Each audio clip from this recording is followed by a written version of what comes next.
ইমাম সাহেবের উপরে নির্ভর করে আপনার আখেরাত শুদ্ধ না অশুদ্ধ। ওনার নামাজ ঠিক তো আপনার নামাজ ঠিক। ইমাম সাহেব সামনে দাঁড়ায়, আপনার আখেরাতের পুরো দায়িত্বটা নিয়ে ইমাম সাহেব সামনে দাঁড়ায়। কিভাবে এরকম কিপটামি আর কৃপণতা করেন যে ওনার বেতন বাড়াইতে গেলে 7 দিন আর 15 দিন মিটিং করেন? আপনার তো লজ্জা থাকা দরকার। যার আখেরাত নির্ভর করছে যে ইমামের উপর, ওনার ব্যাপারে মিটিং করতে হবে কেন? আমি খুব লজ্জা পাই এই বিষয়গুলো। এখানে ইমাম সাহেব আপনি নাকি কত বেতন দেয়? নামাজ হবে না, নামাজ হবে না।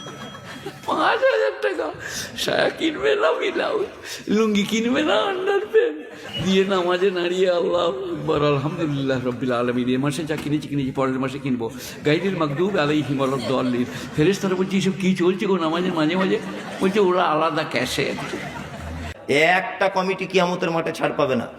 যাদের মসজিদের ইমাম সাহেব 4,000 বেতন, 5,000 বেতন, মসজিদ 12 লাখ টাকা 14 লাখ টাকা দিয়ে তৈরি করেছে মার্বেল পাথর, একটা লোক বাদ যাবে না। কিয়ামতের মাঠে এদের জবাব দেওয়া লাগবে।